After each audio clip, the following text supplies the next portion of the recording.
like salad. Do you like salad?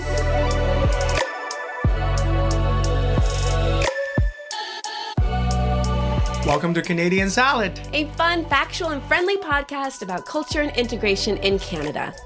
I'm one of your hosts. I'm Hostion Ho from China, currently living in unceded territory of Musqueam, Squamish, and Tsleil-Waututh nations. And I'm Andrea Macaulay, an immigrant from the United States, broadcasting you from the unceded traditional territory of the Lekwungen people, the Songhees and Esquimalt First Nations. And you're listening to Canadian Salad. Ooh, spooky season is upon Ooh, it is. Yes. Do you like scary movies or like haunted houses? Do you like the... No. No. Oh my God.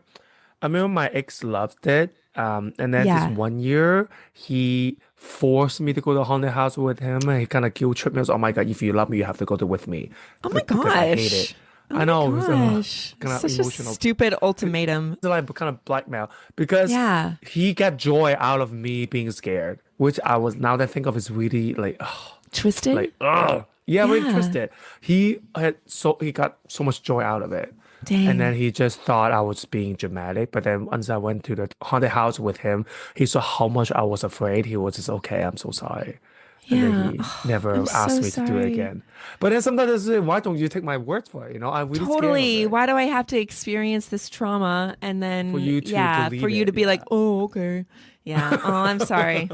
I'm not a fan. I don't like Not a fan either. scary movies. I mean, I will say some of the older black and white kind of Halloween films or kind of the Birds. I don't know if you've ever seen The Birds. It's like an old black and white 1950s possibly about these crows that attack and peck people's eyes out. It's frightening, but like the reality, it's not gonna happen. So I can suspend that belief, you know, that this is real. So, but it's coming up on Halloween. We're just a few days away, and I thought it would be good to talk about a topic that I feel like so many people are still hazy and confused about, the difference between appropriation and appreciation when it comes to Halloween costumes and the holiday itself. What? You mean I cannot wear a feather headdress? No, Hoshin, you cannot. Damn, We'll just I'm clear making the air. Yes, we'll clear the air. make a No, head we can't do dress. it.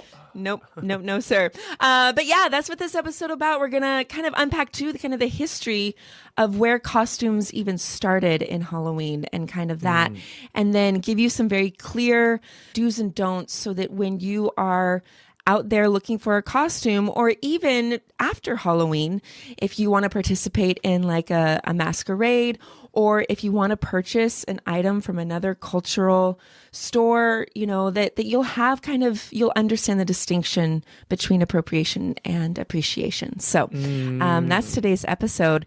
So to start off, and not in the scary, but maybe we'll do like Halloween costumes. Do you, Hoshin, have a memorable Halloween costume? If not, what would be the dream costume that you would want to wear? When I remember the first year I was employed by Royal Roads. Okay. We did have like a Halloween. We did ask people to dress up, so I dressed up. I dressed up as like a dead sailor. A Have, like, dead sailor. Ooh. Like a sailor costume. Because, you know, Royal Road used to be a Navy. Yes, a Naval port. Academy. So I was like, Yeah. I was like, oh, that would be fair on theme. So I was like, just as like a dead Navy, like a sailor with like middle sailor hat, a sailor. My Cute. sailor top is like a very Japanese sailor top, so like a schoolgirl. Okay, so it wasn't a crop top style? It's not a crop top situation now, but it's really tight because I used to be very skinny. So I was giving a little slutty, maybe a slutty dead sailor. I love it. You know, I mean, zombies have to like, you know, get some too. Exactly, So yeah. And then my face, I painted my face too, so it was like a full commitment. Wow. Yeah. That would be, yes. Yeah. I know. I have like even I made anchor like a paper with like this kind of big plastic chain, like this kind of anchor chain. So on my neck. I know I was like it was a full costume. It was Girl, like amazing. You were committed. Yeah. I know. I think till today is still my favorite. Is it? Yeah. Yeah. My favorite one year we did Mario characters. So I was Princess Peach. My husband Mark was Mario, and our son Lincoln was Luigi. And I had the blonde wig, I had the crown, I had the princess dress, everything. It was so fun. And Mark was great because he had a padded suit for Mario. So he had this like big belly. Tummy. Yeah, it was really fun. So yeah, so that was the most memorable. And I'm not sure what it'll be this year, but it's fun to dress up. It's fun to. I know it's fun to dress up, especially both our costumes are not cultural appropriation. Appropriation, so that's the fun part about it. That is the fun part. So let's get into the rootiness of Halloween. The rootiness, yeah. So this is from Western University's article called Practicing Equity on Halloween. And so they talk about how the origins of Halloween. So it traces back to a holiday, a Celtic festival marking the end of harvest called Samhain, I think that's how you pronounce it, where people would wear costumes to confuse wandering spirits. And these costumes were made up of animal skins and heads. So, which I can't imagine the smell on people when they were doing this, but whatever. It's like made, like dried and True. They're not just like slaughtering a pig and then like and then sticking it on their head. Well, that would definitely make a very scary Halloween. But that's the origin. So it was a Celtic festival originating marking the end of harvest. Okay, so fast forward 500 years later, we get some Christians dominating the space, and costumes later evolved to saints, angels, and devils to, quote, avoid being recognized as humans by the ghosts believed to be roaming around during All Saints or All Souls Day. So that it morphed into this kind of religious thing where, well, there's demons and spirits on the planet are, roaming this earth. So if we dress up as angels, as, saints, or even as devils, we can ward off those evil spirits. So this is, So this is where never meant to mimic real cultures. It was always this mystical kind of spiritual thing. Yeah. So then All Saints Day kind of evolved into All Hallows Day, All Hallow, which is Middle English for All Saints Day. Typically is on November 1st. So that's when this day is. But the night before this day is All Hallows Eve, which evolved into Halloween. It was never meant to mimic real cultures, only to like ward off, like we said earlier, just those spirits. So, of course, then North America and Europe, most of the colonizers took off with this holiday and embedded with Christian idealism and religious thought, dressing up, playing pranks, trick-or-treating has European roots, actually. But it was to commemorate the dead, the frightening and the eeriness of the celebration. It was the unknown and the spooky. But then costume making, of course, evolved into cultural borrowing. So it was no longer about this spiritual thing. We definitely secularized it and made it much like, oh, well, if you're dressing up as a cow or a saint to ward off a spirit, why can't I just dress up as, I don't know, a nurse or even a Chinese warrior? Right. So those kinds of things started conflating and started merging together. Yeah. So, I mean, every holiday has its origins, and I can understand how people, if you're disconnected so far removed from the origin, like we talk about this all the time. Culture changes, language changes. Like we evolve and change. We evolve, exactly. Not always for the best. Not always, because I think sometimes you can derail to some other territories that you should not get into, obviously. Yes, exactly. But I know we're going to get into cultural appropriation, so we're going to, after we get there, I also have some point that I want to share. For sure. I can't wait to hear it. So then when we think about costumes, though, around this holiday, I think many people are just like, oh, I'm just dressing up. It's just, I'm not intending to harm anyone. I'm just dressing up. But the reality is that cultural garments or even regalia, things that people wear traditionally and culturally, they carry history, they carry spiritual or ancestral meaning, and definitely a lot of social weight. And when you wear them without understanding the culture, the context, the people behind it, it's no longer dressing up and it's no longer play. There was this excellent paper that came out of the University of Montreal back in 2021, where they surveyed white Americans and asked them to rate the appropriateness of a Native American costume worn by white people, Black people, and Native American people. They would see an image of someone who was white presenting, who was Black, or who was Native American, and ask them to rate if this is appropriate. But I want to capitalize on what the white participants what they found from this research. Ooh. So many participants, of course, in this research minimized appropriation if they did not feel personally targeted. Because they're disconnected from it. White people have not lived in the margins or under the boots of colonialism or under this kind of oppressive society where they would be an easy target, where they are the minority. So most white participants basically said, I don't feel like this really means anything. I can see it's not appropriate, but it's not a big deal. They kind of minimize that, which demonstrates a lot of power and privilege shaping the perception of said costume, of someone wearing this.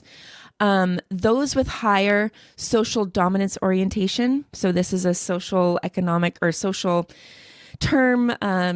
Basically, it's a belief that hierarchies are natural. So it's just natural that we have hierarchy. It's just natural that white people are kind of the superior race, or they're the superior kind of people in power, and it should be like that. And of course, people with that higher kind of belief system definitely did not see cultural appropriation as harmful at all. Because that makes sense. If you have this position where you've never been in that kind of oppressive, where your culture has been almost stripped of you, where it has been punished, where it has been isolated and almost eliminated, then you would not see what is happening, someone dressed in a Native American costume being at all inappropriate. It's contact. It's the contact, the historical and cultural contact that makes it, whether it's appropriated or not. Yeah. And so It's when you always about have, context. exactly. And so when you have power, you don't see the harm because you're not the one bearing the weight of it. It's other people. And so you don't perceive it as harm, even when it exists. And so this is where intent is always like this really dangerous thing to say. Well, like, that's not the intent. That's not the intent. Well, we've talked about this before, where impact is always greater than intent. You know, that's like saying, well, I didn't mean to do that. It doesn't matter what you didn't mean. What happened, the action did something different, and it means something different. Yeah. I suddenly remember this video I watched. I think it is this white guy, is a YouTuber, I believe, or TikTok, one of those. I think he was wearing something Latin American, maybe Mexico, like traditional clothing. And then he wore that, and he's not Mexican, obviously. He went to like universities, asked students whether this is cultural appropriation. Of course, most students think this is cultural appropriation. You should not do that. And then he actually will go to Mexico and ask Mexicans, like local Mexicans, whether this is cultural appropriation. And the local Mexicans actually loved it. This is so funny. You wear that. It's fun. And then, so he thinks people are being dramatic about cultural appropriation. But then, and then I read and then actually it made me question, is it really that? So I actually read an article about it, and I realized, you know what? The article, I don't remember who wrote the article, but it specifically mentioned that it's also about cultural appropriation. Sometimes it's also about context. In the States, where he was filming a video, racism is a thing towards Mexican, especially right now too. Yes. And this is kind of when their culture being diminished and the people being discriminated. So anything that is, so that you as a white man wearing it as just for funsies, that can trigger a lot of discrimination, kind of invoke these kind of feelings, obviously. Yeah. But when you bring that to Mexico, it's a different case. They are Mexicans, all of them. They're the dominant people group. They have the power. You do not evoke the feelings to them. So for them, it's funsies like you see it. Right. So it's funsies like we are the predominant race here. You cannot create anything. So whatever you do, I guess you're just trying for fun. And also you are a tourist to them. So they can see you just having fun trying their culture and sometimes maybe even Fitting appreciating in. their culture because you are coming into them rather than you being the dominant race making fun of the minorities. For sure. So I can Yeah. see how the context, how where you are changes whether you wearing the costume is appreciation or is appropriation. Absolutely. If Canada and the United States did not commit genocide and try to eliminate all the Native Americans, all the indigenous Mexican people of Turtle Island, we wouldn't even have this conversation. We wouldn't. If Right? they're the dominant race, let's say if they are the one in power, if First Nation, Yeah. indigenous, they're the one in power, they're the dominant race, they're the most, culturally dominated North America. I think if we wear a feather headdress right now, no one gonna say anything. Because it is about context, about It culture, is about history. context, absolutely, and location and region and culture. Exactly. So I love that because it does impact lands differently depending on location, history, and privilege and the power. A privilege, cultural Yes, privilege. yes, That's a huge exactly. part. Cultural It's privilege. huge. It's huge. Yeah. So I want to really break down now the core distinction between appropriation and appreciation. So to appreciate a costume or regalia or even a culture, these are the distinguishing factors. It's rooted in learning. You're not just there to consume, take. You're actually like curious. And with that curiosity, once you learn it, you credit that particular culture.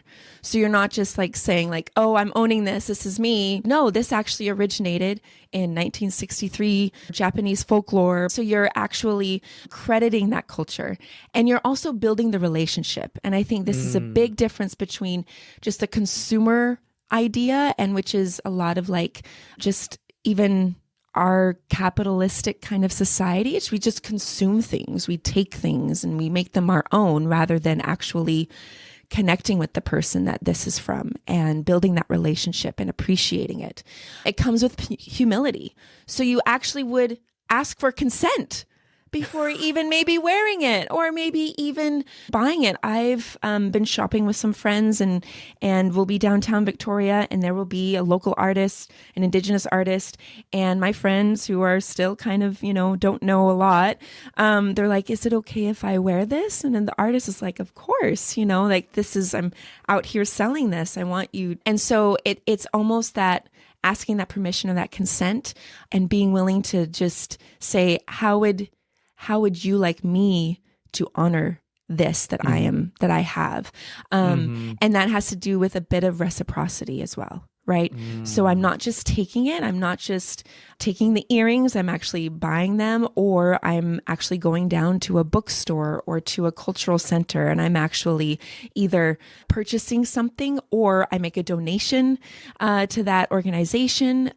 You're exchanging in some ways the benefits of that culture. You are saying this has value, and by value, I'm going to return that value by paying you or by crediting your authorship or your culture in this way. That's appreciation. That is appreciation. That's yes. appreciation, right? And so then appropriation, we can think, well, it's the exact opposites, but here's some examples. So extracting symbols, dress, or art from another culture for aesthetic or profit. So I can imagine that there's probably a lot of wealthier people who might travel and have that ability to just, I'm just so in love with Chinese culture. I just love Chinese aesthetic. And I'm going to have like a China room in my master's suite. And so they buy all this stuff and they just like, and they just like, it's a China aesthetic, right? And it's just like, China. yeah, China, like I got the Sona. yeah, exactly. So Chinese. So exactly. I'm going to bring all over my Chinese friends and they're going to love this room, but it is that kind of like but it's just for personal gain. You're not necessarily, appreciating it, or if it's for profit, right? Like you go to another country and you buy a bunch of whatever and then you mark it as your own. Yeah. Cultural stuff. Yeah. Yeah. So that's a way. When you strip away the context or the meaning of the item or the idea or the dress that you are wearing, when you actually take it away and say, I don't even know what that means. I'm just going to wear it. You know, Yeah, just pretty. You're reinforcing the power dynamic and you're reinforcing that imbalance because you're not connecting with the context or the origins or the meaning of that. You're not building that relationship. So it is a very like a consumer kind of mindset. And then often, and this happens a lot in North America because mostly dominant groups, specifically Eurocentric groups, it's performed towards marginalized groups. So when we haven't talked about like, you know, if you go to a costume store, you might see, you know, like Afro-Jamaican guy, you know, like that's inappropriate, especially from the dominant people group, like the Eurocentric people, because you're in blackface is another thing, right? Because of the context that we're in, because of the history of this nation. So if your costume requires a racial, ethnic, or even a sacred identifier, it's not a costume, it's a caricature. You're creating something that does not exist, and that is very much insulting and dehumanizing someone's culture, ethnicity, and background because you've made it your own. Exactly. It's not a costume. Yeah. Exactly. Especially some of this quote unquote costume, like even the ethnic person themselves don't wear it. Like we don't wear it normally. You have to have a specific situation or ceremony to wear it. Then even more reason for you to not wear it, because even the people who originate this piece of clothing doesn't wear it in normal settings, and you should never touch it. Right. I think that is also a rule of thumb there to not what is not to wear. Right. Yeah. Exactly. Yeah, and I also want to get back to the appreciation part. I still remember a story when I was in last time I was in Mexico, actually Yucatan, and I was in like a beach town, and I saw a little stall, a younger woman and older woman, and they have like little container full of just like pearls, and no one. No, because they're all you're not uniform sized. Okay, and then they're really pretty. And then I also saw them wearing this kind of black and white pearl necklace. It's really pretty. So just like, oh my God, this is really pretty. Can I have one? And then they just pointed to that container. Oh yeah, you can pick the pearls, and then we can make it one. But I thought the black ones were black pearl, but no, they were just like granite. And I was interesting. like, oh. Yeah, they put granite and pearl necklace together.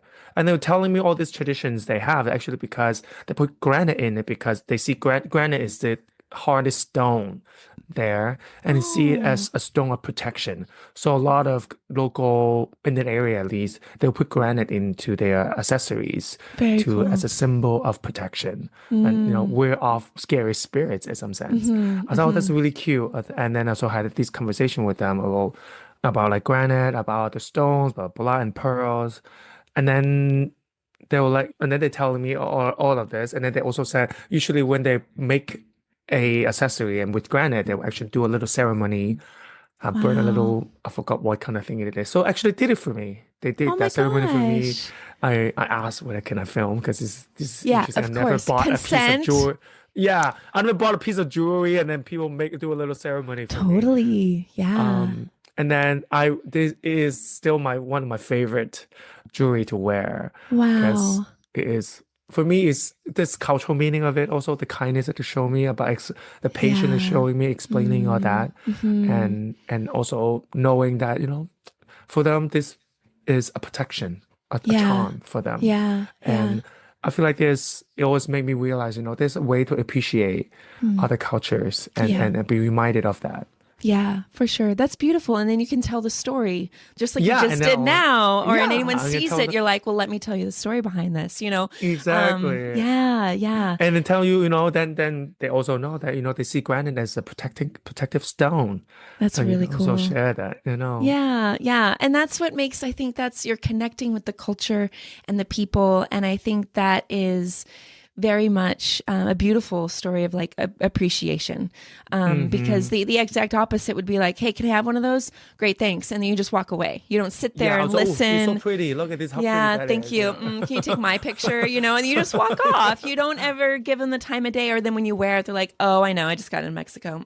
I know a lot of people do. Come on. I think it's very, very important that power, privilege, and perception really ties into how we see cultural regalia or items or, you know, anything that represents a culture and tradition. That research paper from Montreal, it's interesting because people from dominant groups are more likely to justify appropriation by emphasizing, of course, the intention.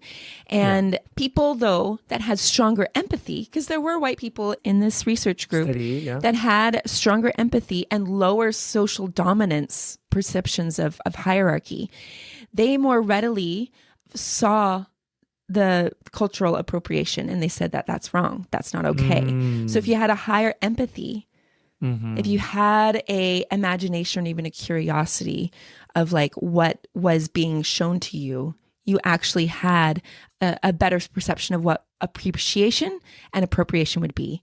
Empathy is a huge component of like actually seeing rightly and allowing our perceptions to understand our power and our privilege, which I thought was beautiful because I think empathy, a powerful tool. It is a very powerful tool. It is. And because there's curiosity, but then there's empathy. It's almost like trying to put yourself in that person's shoes and say, let's take a minute and step back and say, would I like that? Exactly. Yeah.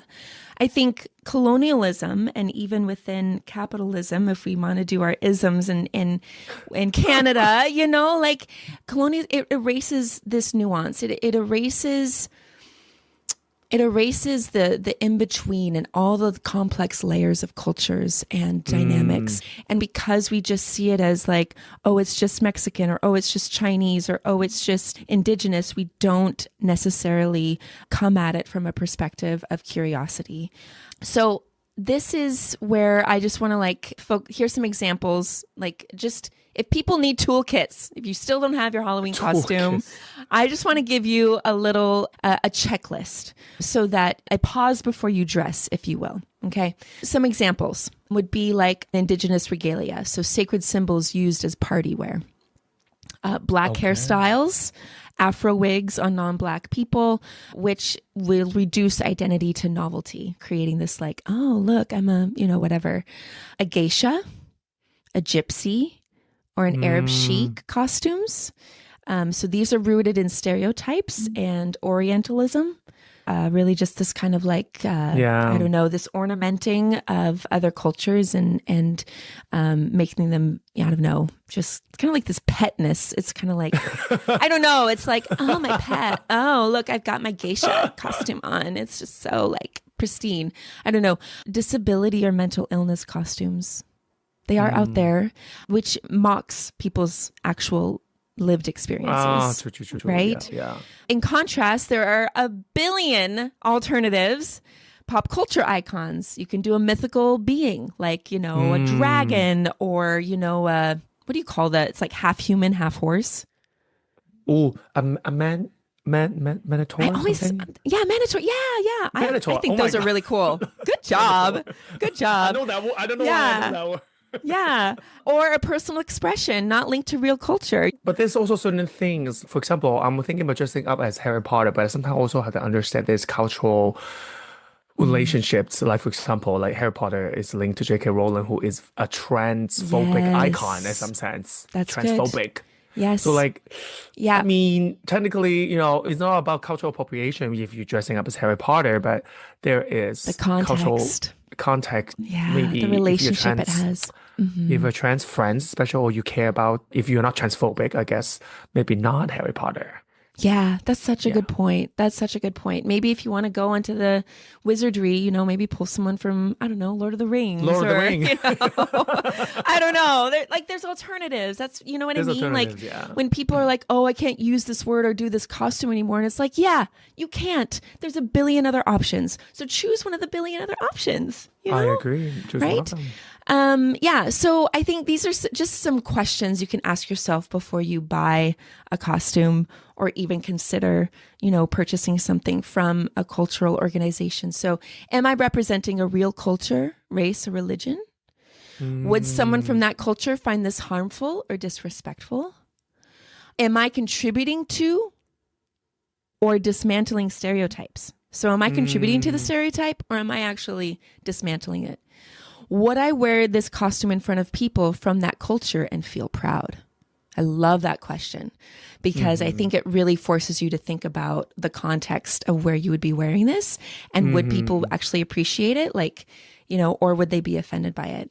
Yeah, again, an example I give, Exactly. whether you're wearing Mexico or wearing the United States, exactly. that changes it. It does That change. changes it. It does. And if someone calls me out, am I prepared to listen and learn and not defend? True. Yes. Right. So I think I hope that helps people. I think that it's really, really good to just ask ourselves those questions, to pause and to think about, because let's face it, our culture, or at least what has been created of Canada, has harmed people for a really long time. And not just Indigenous people, but Black people, Afro-Caribbean people, Chinese people, Japanese people. There's a lot of people that have been harmed in this culture and space. Absolutely. And we're at a phase now where we're keeping those louder voices and those dominant narratives accountable and saying not anymore. And that's the kickback. Like, all we're doing is just saying, like, this used to be okay. And it's not okay. It was okay only because you didn't perceive how it impacted other people. I agree. And just because you can't perceive it doesn't mean it doesn't actually have the impact that it does. Absolutely. Yeah. So just to reflect on accountability, I think true change requires this a collective kind of conversations like what we're doing now. Absolutely. Yes. And accountability, that when you do see someone wearing that, you're like, hey, that's not appropriate. I think there was an article where someone was denied, there was a fire department that had a Halloween party, and 4 men KKK. dressed in the KKK, and no one said anything. And when there's no accountability, it just allows and gives permission for that narrative and that representation to continue. I know everyone else got outraged after the photo would leak online, obviously. And then the rest of the people keep them accountable. Yeah. But then the people who are in it and all the whole fire department did not. Exactly.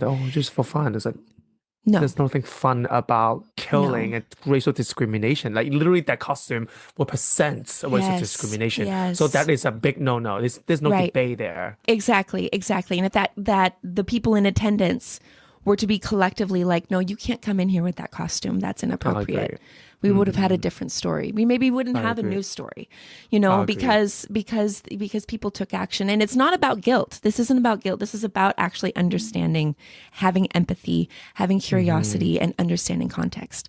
The second thing is, we don't want to just cancel people who I think cancel culture is such a thing. And I understand when, like, you need to say, no, you're done. Their platform is done, because what you're saying is harmful. I think there is a time and a place for that, but I think majority of people need to have a conversation before you cancel them out, before you just you're terrible, I hate you, you're mean. Have that conversation before and see if that person is willing to even have that conversation and engage with you and have a discussion on, why do you see it that way? Because I think if we have that conversation, maybe we would be able to bring more people into seeing and recreating Halloween as being something that can be fun instead of harmful. Love that. Being fun. Yeah. Costumes can be creative without causing harm. And cultural mindfulness means listening before dressing.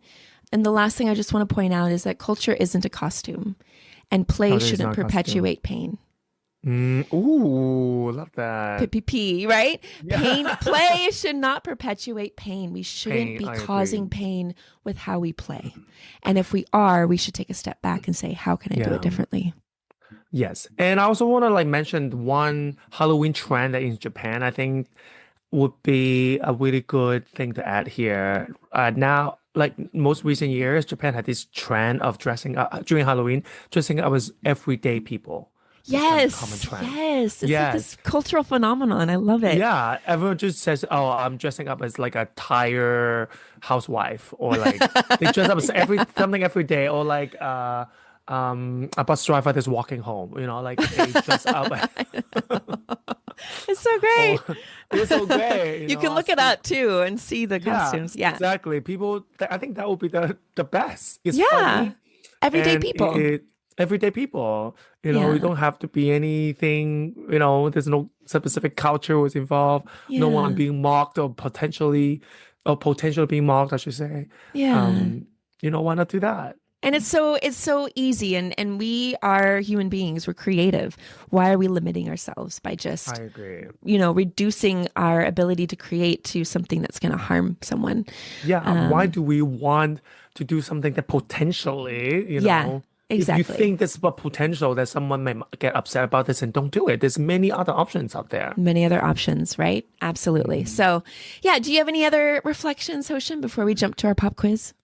No, that's what all I'm gonna say. Yeah, I think Yeah. costume would be fun. I love costume, but I think we don't have to do any of the things that can potentially hurt anyone. Like I said, there's many other Yeah. options. Use your creativity, Yeah. and most important, use your empathy. Then you will always kind of make the right decision. Yeah, absolutely. Absolutely. Well said. Yay. So happy Halloween. Happy Happy Halloween! Halloween's Eve, or yeah. Do you know what we're gonna wear? No, my son is still hemming and hawing about what he wants to do. I'd like to do a family theme, so I'm trying to see if he wants to be a rock or a cat, that maybe all of us can be rocks and cats. I don't know. We'll see. That was so funny. Oh my It would be God. funny. Yeah. Yeah. be So, funny, yeah. do you know what you're going to be? Yeah, I'm a bloody dentist. A bloody dentist. Yeah. Because Ooh. I have to go to Taiwan. Because I'm gonna be in Taiwan for Pride, and then I'm gonna see my ballroom family, and they have a theme that their theme Ooh. is anything in a hospital. Ooh. Oh, dang. That's going to be take some pics. Yeah, I'm gonna be a bloody dentist, and they're gonna be Amazing. doctor and nurses. I don't know. Well, you were a dead sailor, so I feel like you'll be able to pull it off pretty well. I love it. Yeah. So, yes. Awesome. Well, Canadian Style Pop Quiz. If you're new to us, thank you for listening. We end every episode with a pop quiz where we quiz each other on a question related to the topic of this episode.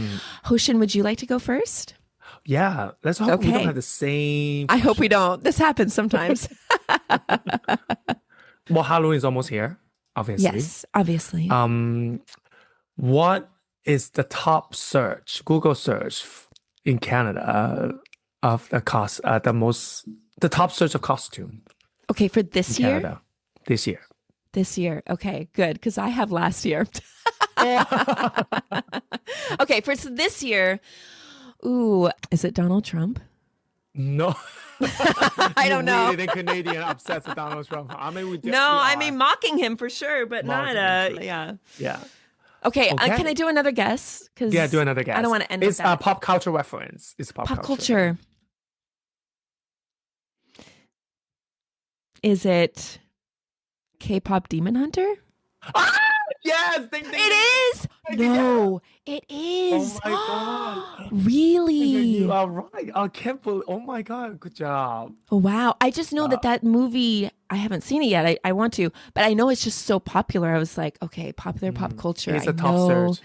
Interesting. Okay. Yeah, K-pop Demon Hunter is the top of this year's trending Google search for Halloween costume. Interesting. Okay. Wow. Okay. And this article just published 20 hours ago. Wow. Oh, wow. Now That's Toronto. Yeah. okay. So it's quite recent. Oh, that would be. Well, we'll include the link into our website show notes. Yeah. You can check it out. Okay. So my question to you is, Hoshin, for last year, what was Canada's top popular costume for last year across Canada? Is it also pop culture reference? Yes. Last year, what is the most popular last year? I know. Clear those cobwebs oh my- away. Oh my God, I don't remember last year. That's what pop culture usually is. Every year just like I know. It changes, cycles. right? Oh, Yeah. Wicked. Wicked. Is that your final answer? Oh, I guess it's not for me to answer. But it's not well. Yeah. Final Okay, answer. that's your I can't final think of answer. it. It was the Minions. The what? Minions. Yep. Minions were the That is- top costume last year nationally. It was ranking number 1 in Ontario, PEI in Saskatchewan. This is out of a CTV News article from last year. But yes, Minion was the most popular costume search for 2024. Again, an emphasis on how culture just shifts and it changes and things are, you just never know what, like next year's might be like, I don't know, it might be boogers. There might be like a booger movie or a booger movement. Right now in Portland, it's the frog movement, like people with inflatable frog suits, resisting ice. So there just might be something different. I don't know. You just wait and see. So in the meantime, do check us out. We are on socials. We're on Instagram, Facebook, Instagram, TikTok, and Blue Sky. Yeah, we're not on Facebook. We're not on Facebook. No, we're not. The dying search social us. media platform. But yeah, check us out. Check us on our website and leave us a note. Let us know. Send a pic of your favorite Halloween costume or of how you're dressing up at hello@canadiansalad.ca. That's our email address. So you can send that to us. Yeah, please. And we'll try to do. post pictures of our costumes on our socials. Maybe we should try I to don't do know that. about that. No? I will try. A bloody dentist. We'll try not to make it too scary. So, but anyway, thanks for joining us. Have a wonderful week, and we will talk Have to you a wonderful soon. week. Yeah, talk to you soon. Bye. Okay, bye. Bye.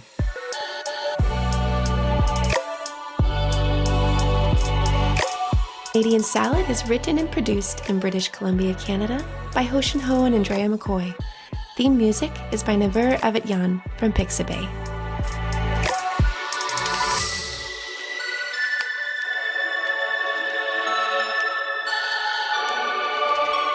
This has been a good Drinklin production.